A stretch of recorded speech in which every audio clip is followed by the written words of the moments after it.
You're about to listen to the Yet Another Value podcast with your host, me, Andrew Walker. Today's episode, we have Wei from Yummy Century Stocks back on the podcast. Look, we did a podcast about a month ago on Echostar/SATS, and a ton of news has happened. I mean, the stock is up a absolute ton, but because they did a massive spectrum deal, and we talk about everything. We talk about the spectrum deal. We talk about the go forward path, the risk, the opportunities, all that sort of stuff. And then we end the podcast with a quick little discussion that I really enjoyed on first broadcast affiliates with the Nexar Tegna deal, and then a little bit on bag holding and, as I like to call it, sucking your thumb and trying not to, losers average losers and all that sort of stuff. So it's a really informative podcast. I've said it several times. Yummy Century Stocks is the best Substack to launch so far this year. You should absolutely subscribe. Follow it if you're not subscribed and following it. You're really going to enjoy this one. We'll get there in a second, but first, a word from our sponsors. Today's episode is sponsored by AlphaSense. Look, over the years, you've heard me talk about it nonstop. AlphaSense, Tegas, they've become core to how I do investment research. They've got a burgeoning set of AI tools. They've got the expert calls, which I absolutely love, the expert call library. They've got as they tell me, over 500 million premium sources from company filings, broker reports, news, trade journals, everything, plus the expert calls. They put it all in one place. Their AI tools let you search unique data sources in really interesting ways. This October, they're hosting their first ever Alpha Summit 2025 in Brooklyn. I'll be dropping in and out. So the event will feature all sorts of leaders from finance, UBS, Wells Fargo, Accenture, Google, who's who are going to be there, sharing how AI is reshaping the investment research and decision-making landscape. What's going to make AlphaSense special is it's just not just about the ideas. It's about really talking about how AI can improve workflows and the strategies that top firms are using right now. So I'd love to see you there. If you're going, you can join me there, Alpha Summit 2025, October 6th through 8th at the refinery at the Domino. You can sign up at alphasense.com/YAVP. That's alpha-sense.com/YAVP. All right. Hello and welcome to Yet Another Value podcast. I'm your host, Andrew Walker. With me today, I'm happy to have on for the second time. And it's been pretty fast, too. This might be the fastest repeat appearance we've had. Wei from Yummy Century Stocks. Wei, how's it going? Good. How are you? Good to be here. I'm doing great. Before we start this podcast off, disclaimer, remind everyone nothing on this podcast is investing advice. We're going to be talking maybe a couple things today, but particularly SATS. I've got a little position. I don't know Wei's position, but please do your own work. Highly leveraged situation. It's wild over there. It's truly the wild, wild west. And the second disclaimer I'll give is I've said it several times on this podcast. Wei writes Yummy Century Stocks. It is literally the best Substack to launch this year in terms of investing. So I might have been your first subscriber. I don't know, but go subscribe if you haven't. It's the analysis is absolutely fantastic. So unless there's anything else you want to talk about, let's hop into SATS. Let's go. Cool. Thank you. Look, go ahead. I said thank you for the kind words, by the way. They were well-deserved, so there's no need thanks on them. Look, wait, we did a podcast about a month ago on the burgeoning situation over at Echostar, SATS, Dish, whatever you want to call it. They announced a big spectrum sale a week or two ago to AT&T. So I'd love to just pause there. People can go listen to the whole thing that we did. I'll include a link in the show notes, the whole first thing for an overview. But it's really worth an update on what happened there, what the go-forward path is. So I'll just pause there and say, hey, spectrum sale to AT&T, what was it? Why is this a big deal? All that type of stuff. Yeah. So, I mean, just to give like a 30-second background. So this story has been ongoing for the last 15 years, this portfolio of spectrum that was accumulated by Charlie Ergen. And it's always been, there's value there. It's always been trapped inside of SaaS and Dish over these 15-year periods. And it's just started to come out. This value started to be realized. So that's why it's so significant. Mm-hmm. So the update is that AT&T came in and paid $22.7 billion for two parts of the spectrum. There are more in the portfolio. I would say that's about, in terms of a value, that's about a third of the portfolio. So there's still 2/3 of the portfolio that haven't come out yet. But that's the start. That's a fairly large deal. It was surprising at how quickly it was put together. I was expecting, them to take a longer period of time to put that deal together. But AT&T came in, bid a pretty high price for those spectrum without an auction. So they I guess, outbid everyone's expectation because they wanted to get it first and early without going into an auction process. And that worked out for Ergen and SaaS at the end of the day. So again, I really would encourage people to either go listen, actually, not either or, do both. Go listen to our first podcast and then go read everything Yummy Century Egg has written on this, including particularly the most recent pieces, because it is hard to talk about this without some background. But let's have instead. Just on the spectrum sale itself, to baseline, AT&T paid, I believe it was $23 billion for, this is the 600 megahertz and the 3.4 gigahertz spectrum. You have done great work on each and every block of spectrum that Dish/SATS owns. What did you think the spectrum was worth, just the baseline for people? Yeah. So the 3.45 gigs, I thought that was worth $8 billion. They just bought it in 2022. So it's a pretty recent auction. So I didn't give them a lot of premium on that. They paid $7.3 billion for it. So I said, you know what, $8 billion, I'll just round up. There's really no, transactions, right, other than those auction numbers. And then the 600 megahertz, I had 10 billion for that. Now, they didn't break out how much they paid for each piece in the press release and the call afterwards, but yep. I'm assuming if you paid 8 billion for 3.45, that's 15 billion for 600 megahertz. So that's a 50% premium. And that's, if you look at the ranges of expectations, that's at the very high end of the market. So people had anywhere between 10 to 15, 16 billion for that piece of the spectrum. What impressed me the most about it, and there were a few things, but number one, you mentioned that the 3.45, it was 2022 was when they bought it, right? Yeah.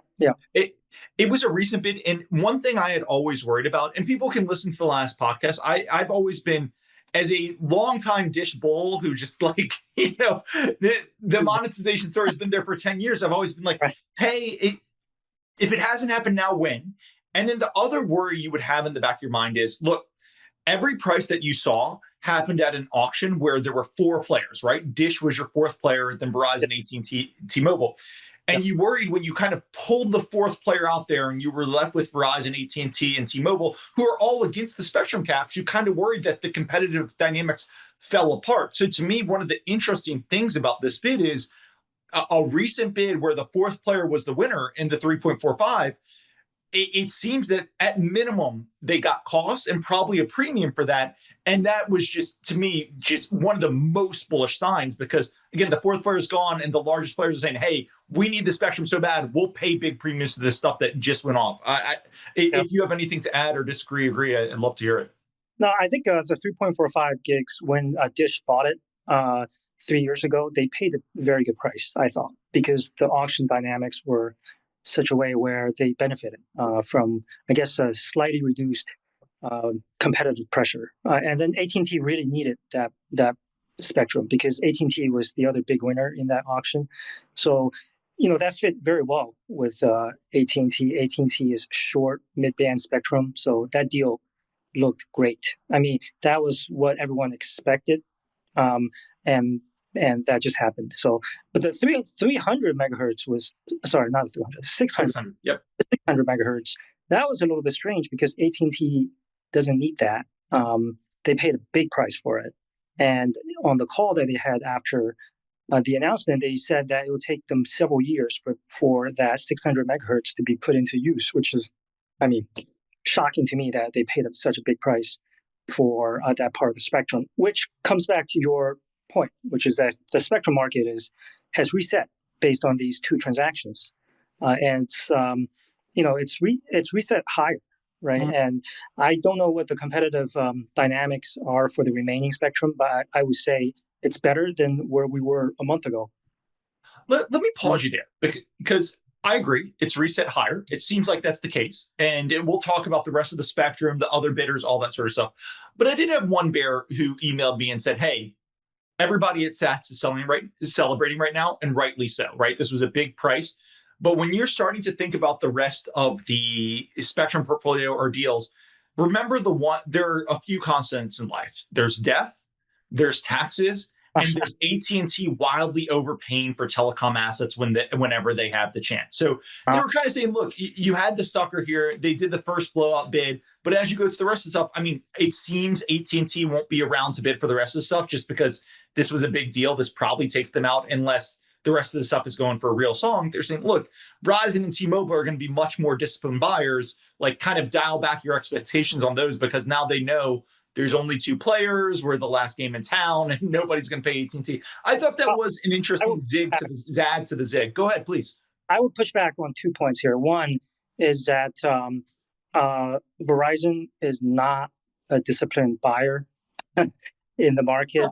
I just had to look up who bought Straight Path, AT&T or Verizon, to remember which one. So when you say not disciplined, yes. And Verizon was the winner in that bidding process. Okay, they way overpaid for that. They went crazy for that one, and they paid a lot for C-band, right, back in 2021. So I wouldn't say they're conservative by any means. So that's one point. The second point is AT&T in their call said that after paying $23 billion for these two pieces of spectrum, they're actually accretive to earnings. So, which is shocking to me, right? Because 2/3 of the price was for 600 megahertz, which they won't even put into use. So what they're modeling is using 3.45 gigs for fixed wireless. That's what they said on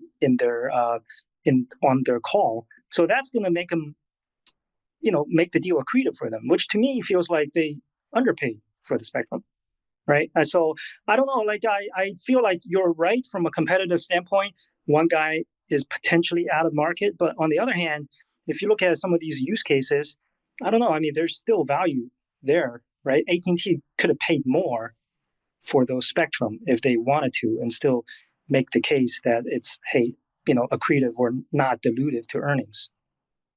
I do hear you, though. You do wonder about the fun with math and games of buying spectrum and what they're saying. But let me stick on the AT&T use case for a second. I was going to say this sooner or later, but as long as we're talking, AT&T on the call comes out and says, hey, they really started pumping up fixed wireless assets with this, wireless internet, basically, for those who don't know. They really started pumping it up, and it's been interesting to watch their evolution on FWA over the past 5 years. AT&T historically was the most opposed to it, and over the past couple of years, they've warmed up to it. They started saying, hey, it's a great bridgeway for places where we have copper. I would say with this deal, they really warmed up to it, right? They're still not saying it's full speed ahead. They still want to do fiber, but they're really talking about it. I thought that was interesting from a lot of competitive angles. We can talk cable, we can talk anything, but I just love to ask you just high level, as you see AT&T buy this big block, and this is really the 3.45 that they're using for the FWA, but you see this and you see their tone change on fixed wireless. Do you think that has any read through to just across the board competitive dynamics? Oh, absolutely. Absolutely. I mean, the first thing that came to my mind was cable, Yes. It's been getting killed by fixed wireless. Now you got a big player coming in who's just going to take more market share from them. So that's a concern for cable. I mean, the risk has been there for the last 3 to 4 years, but now you got a big guy coming. So it's not just you have a big guy. I mean, you have T-Mobile, who's been doing it, like they were the pioneers. Verizon's really started ramping it up, and now you kind of look at it and you say, it seems like AT&T is going to ramp it up, right? And you've got cable going from monopoly in every market to duopoly, cable versus fiber. And it seems to me like you're going to have cable kind of in a oligopoly, right? It's going to be cable versus a fiber player, and those two will probably be converged. I think you and I defer a little bit on the cable MVNO and the converged side, but then you're going to have in every market, 5% of that market is going to get really attacked by T-Mobile's fixed wireless. And if AT&T's the fiber, Verizon's fixed wireless. If Verizon's the fiber, the AT&T's fixed wireless. So it seems like you go oligopoly, and that's a really tough situation. Hey, listen, I'm doing a series on cable. I haven't gotten to the meat of it yet, but I mean the gist of it is, if you look at all these guys and their plans for fiber and fixed wireless for the next 5 years, and you scratch your head and you say, hey, there's 40 million customers that they need. Where's it's going to come from cable. So, I mean, this is a big deal for cable, right? I mean, over the next 5 years, and you just see AT&T spending a lot of money to try to attack it more. So, as a longtime cable bull, you see AT&T really add into there, and you say, hey, what is kind of left? It seems like for years you said, hey, once the fiber build-outs happen, and the fiber build-outs have, it's tough to say peaks, but like it's not going to get much more competitive, right? Cable is already 60% overbuilt by fiber. It's probably going to 80%, but you've probably seen the impacts. The issue is now you're saying, hey, all of our markets going from zero fixed wireless to it's going to be 2 players, maybe 3 players. Like it's a lot of competition left to come, and it's concerning. Yeah. Yeah. But you do wonder on the other side, and this might tie us back to Dish nicely. Hey, if cable is looking at this and saying fixed wireless is coming, we need a competitive response. The response cable has been saying for the past 5 years has been conversions, and that's relied on the Verizon MVNO. You know, if cable wanted to take it a step further, I increasingly think the remaining Dish spectrum, I mean, cable might be the bidder, right? And then you say, hey, you get the AWS spectrum, you use that to power, and then you can still rent the network from Verizon, AT&T, whoever's going to be your MVNO in more rural places where you need less. But maybe you're talking about, hey, it makes sense for them to go and really start this build out if it's going to go converged. I don't know where you fall on that. I think the 600 megahertz deal is a pretty big deal because that's the spectrum that they need for coverage if they want to start owning network assets. So with that 600 megahertz out from the market, cable is put into a tough spot. There's no real major alternative for them to have that low band coverage. So that's do they need low band though? Because I would think you could still rent, because low band is mainly voice, right? So I think you could still rent that on decently attractive from Verizon, T-Mobile, AT&T, and just offload. Like, do you really need a low band? Can't you rent that? They could lease it. Yeah, they could lease it, but I mean, it's a bit strange, right? I mean, I feel like the low band is more important than the mid band because that's coverage. I mean, you need it to work everywhere, right? And if you have a blotchy network, then the cable guys are not going to be competitive in this product. So the low band the coverage is really important. So but you're right, they can lease it from AT&T. It's just a weird deal because AT&T doesn't need it. It's kind of like very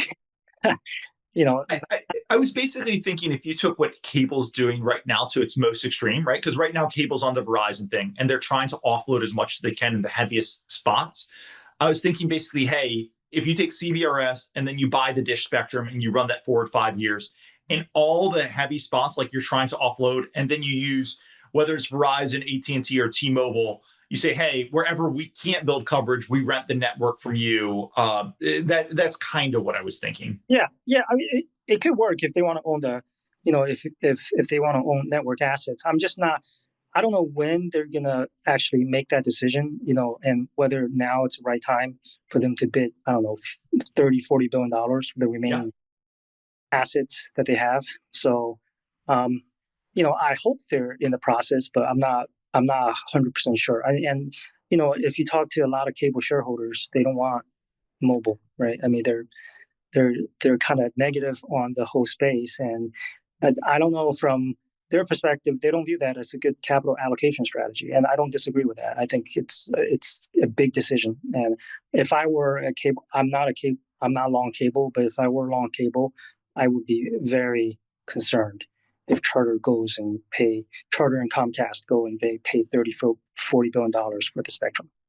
No, I don't disagree because it's not just the 30-40 billion spectrum. Then they'd have to go build towers or rent. Like there's a lot of tack on to that, though. It is interesting, right? Like cable does have a fiber rich network, as any cable company would say. Hey, if you get broadband, 90% of your data at this point is going over your broadband subscription. 10% is going over your wireless, but you're probably paying more for your wireless line than your broadband. Like that is a natural argument for convergence. And we're sitting here saying, hey, fixed wireless access, which is going to take 5% broadband plus the mobile is eating cable's lunch. Like it seems weird that they're in a spot where we're credibly saying, hey, they can't go buy the spectrum to get fully converged. And by the way, they're getting their lunch eaten by one fiber player plus the piecemeal fixed wireless players. Yeah, it's really no good choice for them, right? I mean, either they pay up for the spectrum and do the build out, or they get their lunch eaten. But then again, 600 megahertz is gone, and the spectrum and the network assets that Echostar has, they're getting shut down. So I would assume, Echostar has had conversations with cable and they're not interested. That's why the whole network is getting shut down. I mean, think about it. Echostar spent 10 billion, probably not 8 billion on their network assets at this point. That's a lot of money that's gone, basically. Actually, that's a great point to come back to, because I want to talk about Echostar's go forward and the hybrid MNO and everything. But I know some people, I think you might have mentioned it, who thought that the end game for this was the cable operators banding together and just buying Boost, right? There's 10 billion that would get them the fourth network. Now they would have to pay for the spectrum, everything, but that would get them instantly running day one with the network nationwide that had been invested. 10 billion in the ground. Let's say they paid 5 billion for it. Say they paid 12 billion, whatever. But are you surprised that this was the end game versus the cable buying and going into the fourth player mode? Yeah, I was surprised by it, mainly because they spent a lot of money and effort and technology they put into this very spanking new network that's supposedly very valuable, right? No one else had this Open RAN network, and I'm more realistic than a lot of people, in the marketplace about this network, but there's still some value there, and they're just literally going to take the radios down, and that was shocking to me. That's a lot of wasted capital. That must mean to me that cable is not interested, right? That just, why give that up if it's funny to me because if you and I were having this conversation a year ago, right now, the conversation would have always centered on the spectrum value, right? But the bulls would say, hey, they've got the spectrum value, they've got the spectrum, it's untapped, and they put 10 billion into, as you said, this brand spanking new, completely modern network, unburdened by legacy voice and all this sort of stuff, and it's going to the moon because they've got this new network. And here we are a year later. The network was literally worthless, right? They're shutting it down. They're giving the spectrum over to AT&T. Cable apparently wanted nothing to do with it, and the stocks are triple because the spectrum was so valuable. It's going to cost Echostar to take everything down, right? Because all the tower leases and stuff, and that's not cheap. That's a very expensive process. So I was, I don't know. I mean, that's just a complete waste of capital, right?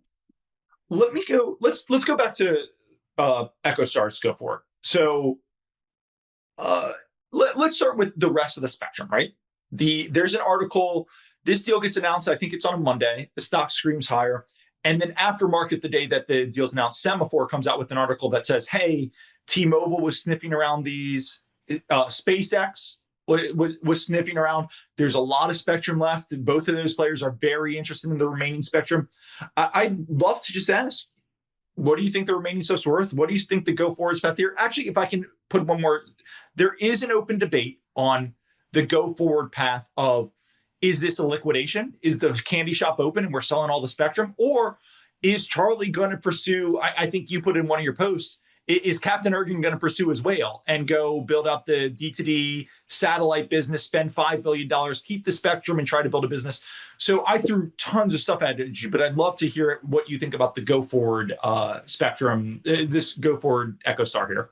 Yeah. So first of all, I'm very interested at this point about the stock. The stock's risk reward is a lot better now than before, even though stock has gone up. Okay, so the reason for that is I think the stock is worth triple digits at least, and the reason is that just from a very simple back of the envelope math perspective, they sold 23 billion of spectrum.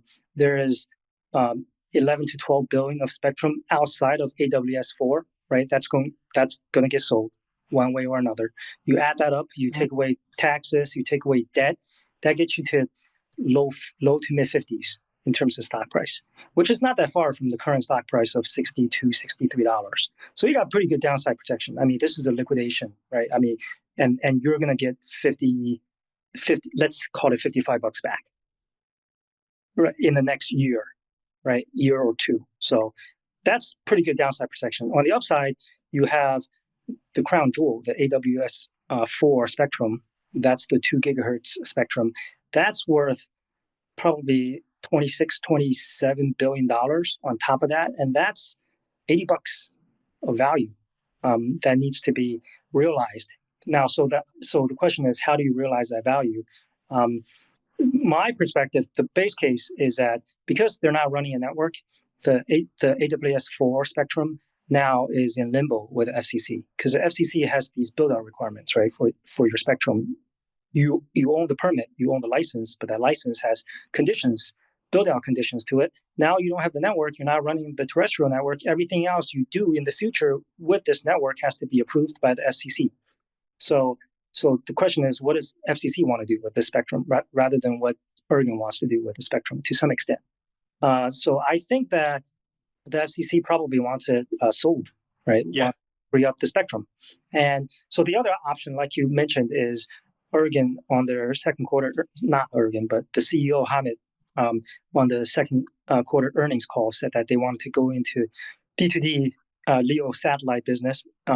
They're potentially going to spend $5 billion investing in this business, and they're going to be a wholesale provider for the global network operators, basically providing, D2D connections in places that don't have cell coverage right now. And I guess the idea is you provide service to the network operators, you save them capex because they don't need to have towers in these places anymore. So it's a good value add for them to offer. And in order to do that business, you need the 2 gigahertz spectrum. Now, there are two pieces to that 2 gigahertz spectrum. One is the terrestrial part, the other is the satellite part. So they're authorized to do both. So you can see a scenario where Oregon either sells the terrestrial part or leases the terrestrial part to a mobile operator, and then he will use the MSS part, the satellite part, for their D2D business.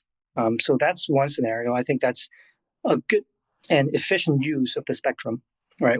I'd much rather see it being sold and having the cash come back to shareholders than having Oregon lease it. But that's one solution. What you don't want to see is the whole spectrum, the terrestrial and the satellite part, stuck in SATS. Yeah. For Oregon to invest in this D2D business, which frankly, I don't have a very good, I don't have high expectations, right? Because they're competing against SpaceX and, Amazon. They're at least 5 years late to the party. And they don't have any know-how in running LEO satellites. I mean, they do geo satellites, which is a completely different business. And they don't have the people. Most importantly, they don't have the people that I've seen that can actually operate a LEO satellite constellation that's got hundreds, if not thousands, of satellites globally, right? Look, this is the worry, right? Like, I think, again, you and I talked the day this happened, and you said, hey, once someone starts going down the path of liquidation, they tend to follow through. And I think it was a different shareholder who told me this. Look at US Cellular. Once they started selling, they fall through. But the counterpoint to that was, look, Charlie's been building this spectrum for years, over a decade. His hands were basically tied, right? He was forced to sell this because of regulatory pressures, balance sheet pressures, and everything. But he sees in this and he says, look, if I go build this D2D thing, I've got the cash. I've got the proof. If I do this, these things just get more and more valuable. Why would I sell now when if I do this D2D thing, maybe I can, hit a grand slam. And if not, the spectrum value will be there in 8 years or something. And while I do hear that, I think as a shareholder, potential shareholder, whatever, that's terrifying, right? Because then you're I'm really hopeful. Dish all over again. Yeah, I'm really hopeful that the FCC won't allow him to do that because they don't want this getting stuck for the next 5 years, right? And they've had experience with them, holding the spectrum, building this, this dream, and it doesn't work because he's late to the party. He was late to the mobile party, and now he's going to be late to the satellite D2D party. So, importantly, it's not efficient for Oregon as well because that whole spectrum is worth, let's say, $27 billion. You're holding it for 5 years. The holding cost alone is ridiculous, right? Yeah. I mean, you have to lease it or you have to sell it. And let's say, turn off this alarm here. Got that? Oh, okay. I can hear you. Okay. So, from even if you don't assume the hold, the cost of holding this spectrum, you need a big business to support 26, 27 billion of spectrum, right? You need, I don't know, 8% ROI on that on an unlevered basis. That's $2 billion of unlevered net income. And so, 5 years from now, the cost to build out, I mean, you've got to have line of sight, I'd say, to 5 billion of operating income to justify this. And show me a satellite business that's throwing up 5 billion of operating income. By the way, when you're competing with, as you said, SpaceX and Kuiper, 5 years ahead of you, he can do it because he controls the company. But the worry is he did it once before with the wireless network, but it seems insane to me. I have no idea how you could justify it. Yeah. So I'm really hopeful that the FCC doesn't allow him to do that unless there's some sort of a deal where there's a big government contract, there's some defense angle to this constellation that he's building. Yep.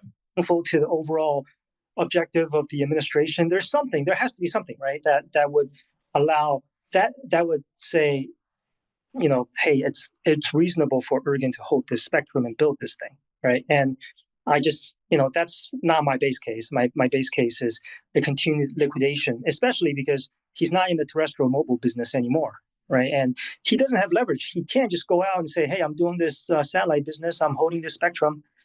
No, he can't do that because he has to get approval from the FCC to the future use of the spectrum. Let me go. So the biggest risk when I talk to people is the risk of they're just worried Charlie's going to chase the whale with the satellite business, and the spectrum sale emboldens him to burn billions and think that he can, just roll a YOLO at the end and turn up. The second biggest risk I've heard, which I do think is interesting, and the market in my mind is giving zero risk, very little risk to this, but I do think there is it's the DOJ risk, right? The DOJ has historically said the wireless business needs 4 competitors, right? AT&T, T-Mobile, Verizon, and then Dish, Boost, whatever it is supposed to be your 4th business. That's gone. They're doing a hybrid MNO with AT&T, whatever it's going to be. The 4th business is gone. FCC clearly wants the spectrum in other people's hands, but the DOJ could come out and say, hey, no, you can't shut Boost down. You can't do the sale because it results in a 3-player marketplace.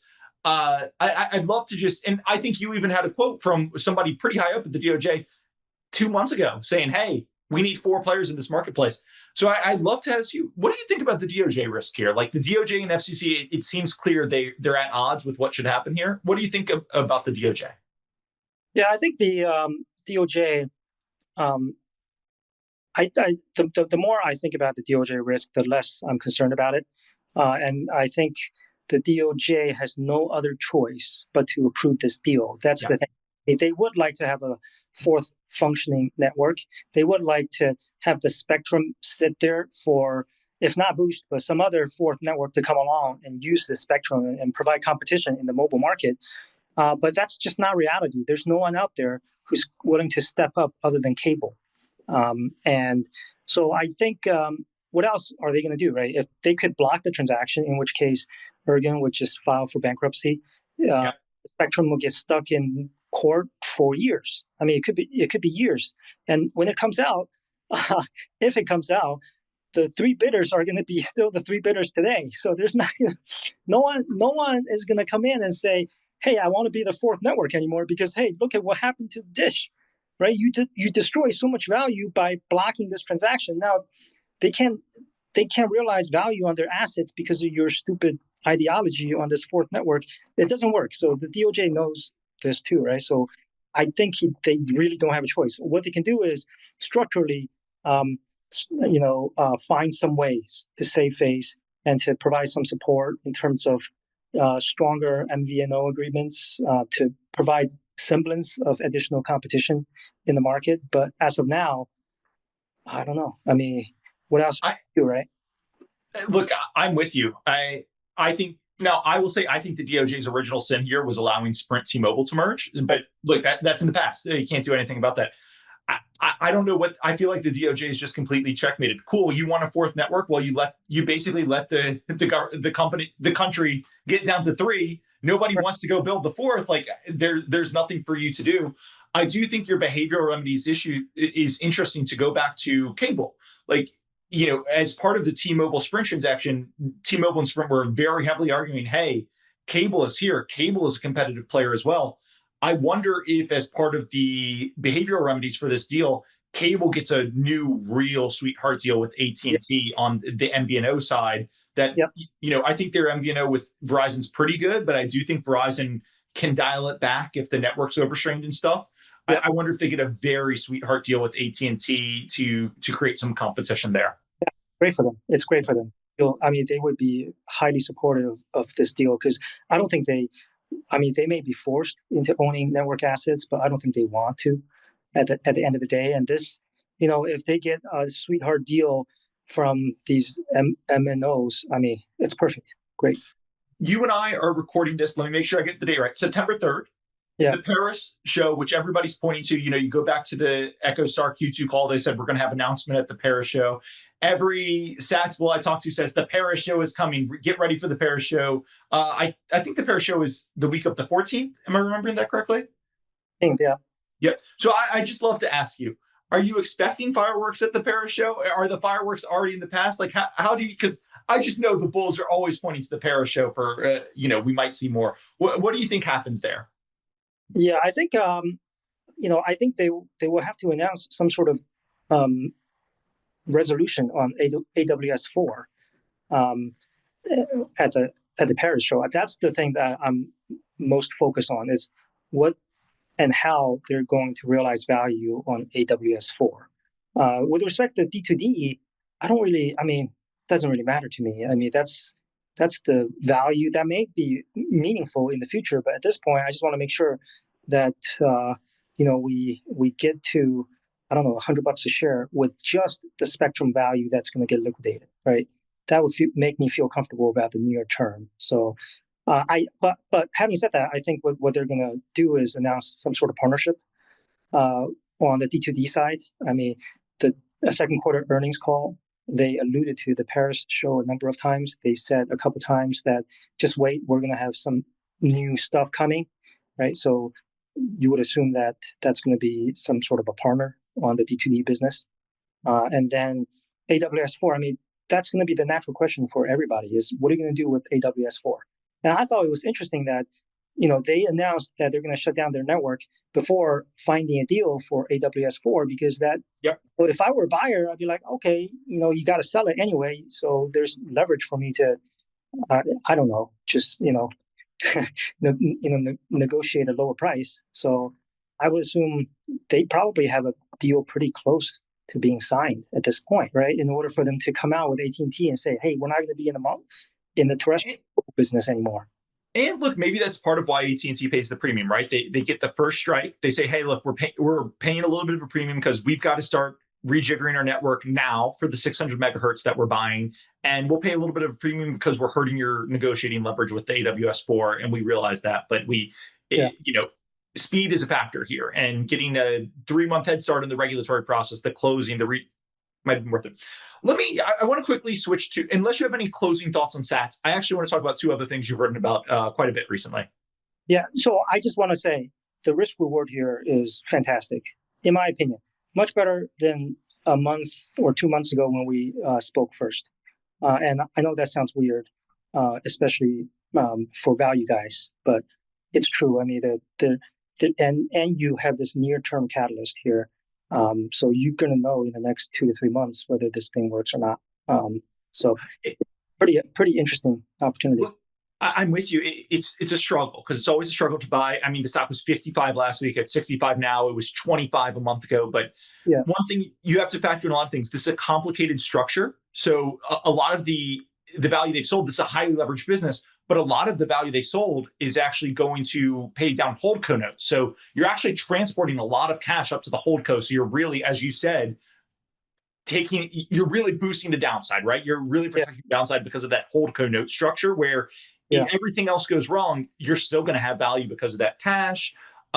You've eliminated, even at 25 a month ago, after the Trump sit down, your worry was Charlie was going to go full speed ahead. We want more spectrum. We're going to build this out, right? And those are mainly off the table. So I'm with you. It's very interesting. Let's turn to and the spectrum value has has gone up.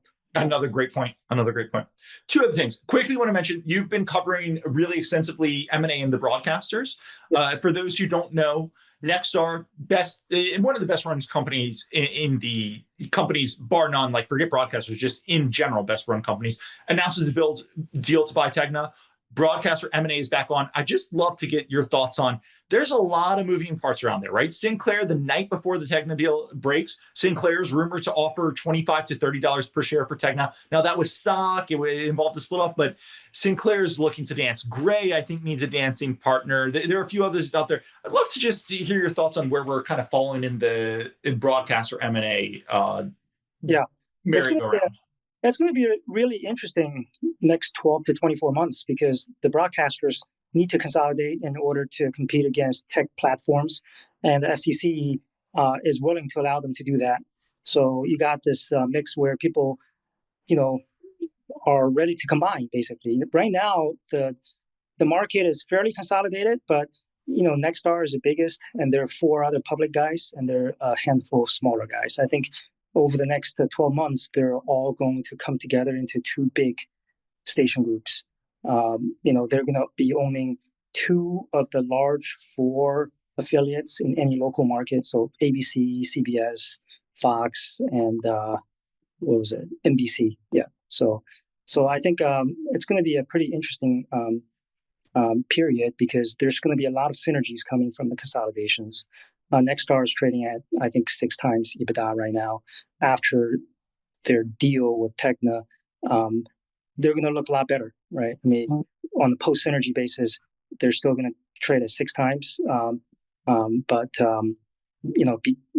they're paying a premium for Tegna, but they're much better in terms of able to compete in the marketplace. With respect to scale. And the thing that I'm focused on in the broadcasting space is local scale. That's highly, highly important. Historically, these broadcasters, their competitive advantage is local news and local content. And this is something that the large tech platforms cannot replicate. And it's very special. And no one else has it in the media place. So it's a very, very unique business. Can I pause you there? Yeah, so sorry. Local news, local sports, all this sort of stuff, they will tell you out the wazoo, this is their special sauce. And while I do hear that, I do wonder, my issue with the broadcasters has always been they get paid huge amounts of money because of this regulatory barrier that was put up where CBS, ABC, the parent co's can't own the local broadcaster across the country. And they get cut in on YouTube TV, all this sort of stuff. And when I look at local everywhere else, right? Whether it's The Athletic, whether it's local newspapers, whatever you want, it doesn't monetize anywhere close to the rates that you see local broadcasters monetize. So my worry with them has always been, look, I get it. They trade for super cheap valuations. I don't know if the spectrum has as much value as people think it did from the 10 years ago. I think it was a one-time thing. There is some, but I don't think it's that much. But I see the valuations. I see the roll-up story. But I always worry that as the regulatory landscape changes, if I was ABC and I was doing Hulu or YouTube TV and I was paying Nexstar $2 a head for the local thing, at some point I'd just be like, why don't we just cut them the F out and let them go find their local news elsewhere? And if that happens, I just don't see local monetizing at anywhere close to what these guys get because of their regulatory. So I'm always worried I'm going to be the chicken that gets its head cut off when at some point somebody pulls the trigger and kicks one of these groups out. Yeah, that's I'm less concerned about that. I'm more concerned about that prices will continue to go up, and at some point, it's the consumers who are cutting the cord. I mean, you've seen that over the last 5 years, but it's going to be worse and worse to the point where there's not going to be enough critical mass for local content. But are we saying the same thing? Because consumers cut the cord, right? And the only reason you subscribe to the legacy bundle right now is sports, right? Yep. It's really sports. Yep. And what I worry is sports is national. You're not subscribing to $100 a month legacy video product because you want to see the local high school team play football, right? You can find that elsewhere. Nexstar is getting cut in on that because they have access to the ABC Sports or the Fox Sports. Yep. As the bundle unwinds, at some point, doesn't ABC look and say, hey, how much is Nexstar taking a third of our local revenue for some football games? Like, why don't we just cut them out? Like, I think we're saying the same risk in the long term. Yeah, I mean, so there's the dynamic where um, the networks and the affiliates have this kind of love-hate relationship. Yep. And, over the last, say, 20, 30 years, the networks have come out ahead of the affiliates because of their ownership of these national sports contents. I think going forward, with the consolidation of the affiliates, it's going to be the other way around because now you have 4 networks, right? And then you got 2 of these large superstation groups. So if you look at what these 2 sides offer, I would say the more differentiated side is the affiliate side because they have the local news that the networks don't. And the affiliates can go and bid for national sports contents like the networks. I don't see why that can't be the case. So you think Nexstar with like CW, you think Nexstar's next move is starting to bid? I mean, they've already done a little bit. I think Nexstar has tennis, if I remember correctly, or maybe that's they have a bunch of sports assets on their CW network. I think 40% of their programming is sports. I mean, there are niche and small sports, but you're starting to see that, right? And it doesn't even have to be the CW. You can just bid as a group. I don't know. I mean, so my point is that balance of power is shifting very quickly after this consolidation wave. But hey, like I don't want to get I don't want there to be any misunderstanding. I'm not going along the broadcasters. I'm actually I'm doing a lot of work on it because it's interesting and there's a lot of high yield and a lot of credit in this structure that could provide trading opportunities. But I'm not long the structure, and I still think there's a lot of work to get from now to once they close those transactions and realize the synergies. And then you have this big problem, right? I mean, you're still competing against large tech platforms and you're still going to be uncompetitive. So, there may be, it could be a short, right, after this consolidation wave. I mean, that's definitely the other question, right? Because I'm talking about it in like a closed ecosystem of the networks, the let's just call it the cable providers and the affiliates all pulling at each other. And it's like, look, Netflix is going to do what, 6 NFL games this year. They've got the WWE now. Paramount's going to be, I think they're going to put a lot of the UFC on CBS Legacy, but Paramount's got the UFC. Like a lot of this NBA, Amazon's got the third tier NBA packages. Like a lot of this is going online, and you wonder if you look up 5 years from now and you say, oh, we were worried about these guys fighting, and all of the sports assets have quietly left the entire playing field, and then everything rebundles. But I just worry. To me, the affiliates, like if you and I recreated the world today, there would be no place for affiliates, right? Like they are kind of a leech on the back, and I just worry as this bundle breaks, the affiliates were fighting over a small piece of the pie that history tells me goes away or is not as valuable as what they're getting paid for.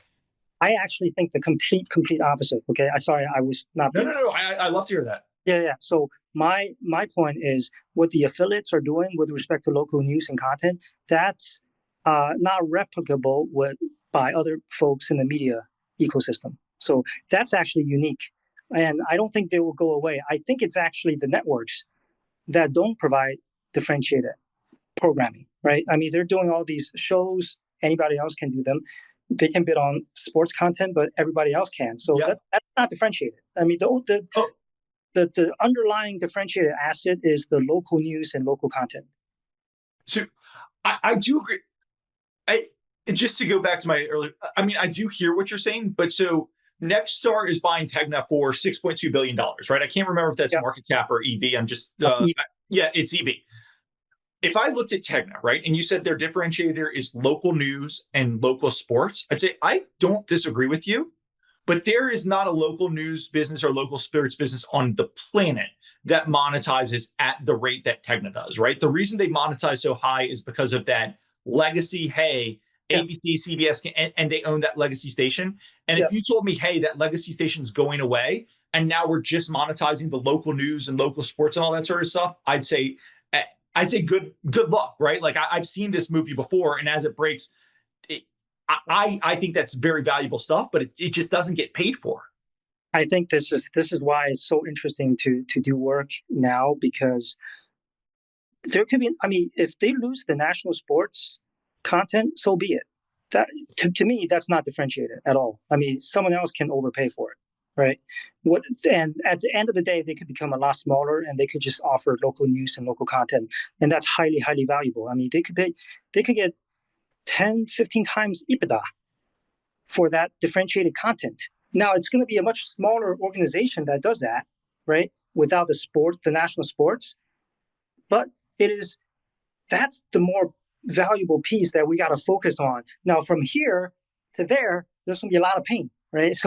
So that's why it's interesting. I mean, I could see a scenario in 3 to 5 years, these guys all go into bankruptcy, and then when they come out, they're going to be worth a lot of money because that's niche. I actually do. I kind of agree with you there, but it's the bankruptcy in between there and here that I worry about. Right. So that's the interesting thing. It's timing is very important here, but there's this morsel of like value that you see in there, and you're just trying to figure out, okay, how is it coming out? It's similar to the Echostar situation. There's value there, but how is it coming out? The timing is very, very important because it took Echostar 15 years, So I don't know. And to out myself, I've been worried about this risk with the affiliates for 8 years. And to date, I mean, not that any of the stocks, aside from maybe Nexstar, have been screamers, but to date, that fear has been, I'm not going to say unfounded, because they've obviously all had a lot of troubles. Like, just look at Technid. Technid is selling to Nexstar a strategic for less than they were going to sell to Apollo, Standard General Apollo, a financial 3 years ago, right? Like, and that's a good exit for them. Go look at the stock of Guowei or Sinclair. Like, it's been really rough for them. But to date, my fears have largely been unfounded. But I want to go to, unless you have something else on the broadcaster, I want to ask you one last thing before we wrap. Sure. Yeah, go ahead. You had one of definitely my favorite post of the week. Maybe it'll probably be my favorite post of the month. I'm not going to use the terminology, but it was the psychology of a little, people can figure it out. It was a little over the top, but I just loved it because sometimes on my random ramblings, or I talk all the time about sucking my thumb. Like, value investors, it is a huge problem of ours. A stock goes down 20%, and you say it is cheaper than when I bought it. Buy when there's fear in the streets, whatever you want to say. And then the stock's down 80%, and you're just wrecked. And many a firm have gone bankrupt by double down, and the stock goes down and down and down. Fortunately, I've largely avoided that, though. I've definitely doubled down on stocks once or twice too many times, and it takes your results from great to average to bad real fast when you have one of those. Anyway, you had this great post on it talking about that, and I just love to ask you, why did you publish this? What were you kind of thinking of when you published this post? I mean, I just thought, I'm writing this series on QVC. QVC is a value investor favorite, and people have lost a lot of money in that investment over the last 10 years. And it's a Malone special, right? I mean, so there's certain sort of, attractiveness of this situation to the value investing crowd. So, as I was writing it, there's some people who got in contact with me arguing why this equity is worth anything at all. And I find that interesting because the senior debt is trading at like 40 cents, and there's a bunch of debt in between that and the equity. So for someone to argue that the equity has value is interesting. And, that sort of, and I have a lot of experience with backholding. Okay. So don't get me wrong. I'm not like, I'm a bad investor to some extent on this as well, because I was, I'm a value investor at heart. So I've struggled a lot, right, with the psychology of it. And with it's interesting, you're not supposed to do it, but sometimes you still do it. I mean, just that part interests me a lot. It's like, don't touch the fire, but you still, stick your hand in for some reason. So anyway, it's the gambling instinct at the end of the day. And I just wanted to put it on paper. I want me to, look back and think about it whenever I'm trying to, add to a position when it's down, right?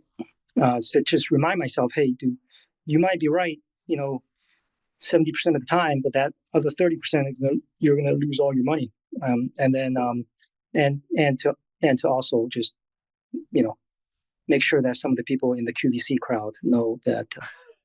Well, I love that you called it the QVC. So John Malone, he wrote a memoir, and I think it comes out tomorrow, but it's going to be my book club book Oh of yeah. the month this month. But I love that you called it because I remember one of the moments I started souring on John Malone. I think it was the 2021 or 22 annual meeting, but I could be mistaken. He came out and somebody asked, "What's your favorite stock in your empire?" And he said QVC. And I Yeah. had been long QVC previously. I wasn't long. Fortunately, I like didn't do too poorly on it, but I had been long, and so I followed it closely. And I was like, "What is this guy talking about? QVC is like drawing dead. Your only hope is like some type of miracle, some type of operational miracle." And I think QVC kind of got dealt an unlucky hand. They had the distributor fire and all that, but QVC was clearly drawing debt at the time. And I was like, hey, he's just looking at free cash flow yield. And I remember a few years later, he was like, Discovery is a cash flow machine. I was like, man, Discovery, and this was before the Warner Brothers merger. And even after, they have no sports, they have no premium. Like, they are in a really tough position. And it made me wonder, John Malone, for all his legend, for all his, was he a product of the time he grew up in, right? He starts putting cable systems together in the late 70s, early 80s. Interest rates come from 18 to 4. Guess what? Any long-lived asset's going to do great under that, particularly when you're running it with a levered financial engineering style like Malone runs. And, it really, or, hey, the dude's 75. Guess what? Everyone starts to lose their fastball at some point, except for maybe Warren Buffett, apparently. But maybe he just kind of lost his fastball. But it really made me question a lot of it. And look, QVC, the preferreds might be interesting. I know there's holdco arguments and all this sort of stuff. But if you're here saying, hey, I'm long the equity and look at the free cash here, I'd be like, man, I'd love for you to be on the other side of all of my trades. Yeah. I think my view is that we come in cycles, and I think Malone is. He had a fantastic track record, but this whole internet and especially mobile has just been such a big wave over the last 10 to 15 years. It carried out a lot of people, all the stuff in old media. If you look at the stress, I don't know, 50% of it is media, old media and telecom, right? SATS, unfortunately, is one of those as well. So all these old guys in media who's, larger than life, maybe 15, 20 years ago, have been carried out by the internet companies, platforms. So it's just a wave. And now we have AI coming. So who knows who else is going to get carried out. So you have to think about that. But it's interesting. I think it's more the time than anybody being so smart or anybody being so dumb. It's just luck. It's one of the tough things, every set you can point to a lot of people and say, hey, this guy got lucky, right? He YOLO'd Bitcoin and just bought it the whole way. And maybe there was some genius there, but a lot of it's probably luck, like one trade. But, you look at Malone from 80s to 2010, the man can do no wrong. And it's not just cable, right? Because he goes to he also puts together the cable nets and everything. But then from 2010 on, the man can basically do no right, to be honest. Formula One's a killer, but I hate to say 2010 because that misses the Sirius XM bankruptcy grand slam, which, you can't take that away. But go to 2013, Liberty Global, Lilac, all the Discovery mergers. And you kind of look and you wonder, was this handled it? Like, what happened? But probably a conversation for another day. All these, every one of his companies was old media, and they weren't able to kind of get over the hump, right, with this, internet platforming everything. So he was an investor in one theme, and that theme, unfortunately, didn't. Yep. But that's when you wonder, was the man a genius, or was he a one theme lucky? Like it was all one cyclical bet. But we might have to, the next time you come on, forget SATS. You and I we'll talk about, I just love the post so much. I sent it to so many people. I was like, this is what I talk about when I talk about, maybe not quite as explicitly, but this is what I'm talking about when I'm talking about sucking my thumb, value traps. You just put it so perfectly. And the contempt that you felt for bag holding is the contempt that I feel for myself when I bag hold. So it really... Oh, that was, first of all, that was written mainly for me, to me. Okay. Yeah. I wasn't... yes. The QVC guys of anything. In fact, I wish they make a lot of money. I wish everybody makes a lot of money. It's more me. They inspired me to write that for me, not for. I'll have somebody all the time email me and be like, I've written this from 100 to 15, but now's the time, XYZ reason. I'm like, dude, this is the reasons you were long at 100 and maybe, but I'm seeing a lot of the mistakes that I have made in the past and what you're saying. So anyway, I just love the post. I thought it was great. Way, Yummy Century Stocks, again, the best Substack of the year. You should go subscribe right now. We'll talk about one other thing once I press record, but thanks so much for coming on for the second time and looking forward to the third time. Thank you very much. Enjoyed it. A quick disclaimer. Nothing on this podcast should be considered investment advice. Guests or the hosts may have positions in any of the stocks mentioned during this podcast. Please do your own work and consult a financial advisor. Thanks.